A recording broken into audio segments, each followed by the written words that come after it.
Salut à tous, c'est ZS Trader pour Ishimoku Academy 2.0. Alors, on continue sur le plan de l'ETH. Donc, ce qu'on a, on a annoncé hier comme plan, c'était, de se poser la question si c'était une reprise haussière depuis le point des 1360 ou alors un simple rebond technique.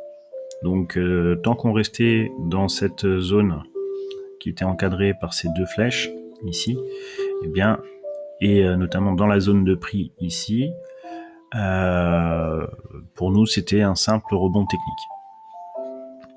Donc effectivement, actuellement, eh bien, on voit bien que tout le déploiement d'hier, la hausse d'hier, n'était qu'un rebond technique.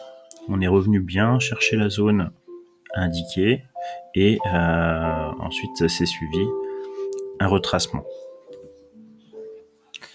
Donc actuellement, le cours de l'ETH, alors c'est bien beau de faire un rebond technique, mais dans quel but? Est-ce que après ce rebond technique, ça va être une latéralisation qui va se faire autour des 1360? Est-ce qu'on va avoir une baisse qui risque de partir encore plus bas? Pour l'instant, je pencherai plus vers une latéralisation, mais on va essayer de voir un petit peu le côté objectif et ce que doit faire l'ETH si on voudrait continuer à prendre le rebond à la hausse. C'est-à-dire, est-ce que l'ETH peut continuer à la hausse? Qu'est-ce qu'il doit faire aujourd'hui pour qu'il continue sa hausse?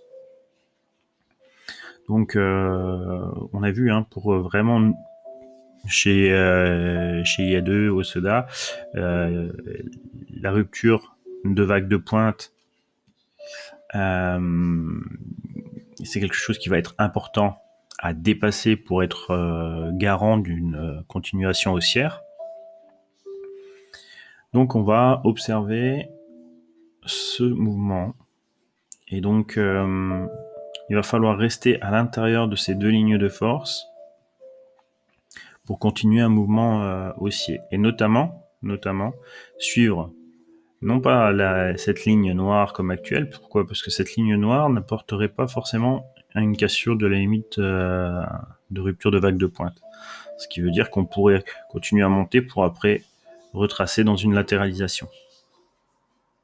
Donc pour le moment, si on venait à suivre cette ligne noire, eh bien on aurait une probabilité importante de continuer à la hausse. Si on vient suivre cette ligne noire ici, eh bien il y a une forte probabilité, même si c'est haussier, de rester dans une latéralisation avec une borne basse de cette latéralisation autour des 1360. Et si on casse ici, on ne suit pas ces lignes-là, il faudra faire attention car là, c'est une possibilité d'aller chercher un mouvement plus bas, bien que c'est pas ce qu'il est en train de faire. Ce petit mouvement ici de neutre par rapport à la baisse qu'il y a eu ici, et bien pour le moment, nous fait penser plutôt à un scénario de latéralisation autour de la borne 1360, 350 et la limite de rendement à 1803. Donc voilà, donc très important à suivre ce qui va se passer si on vient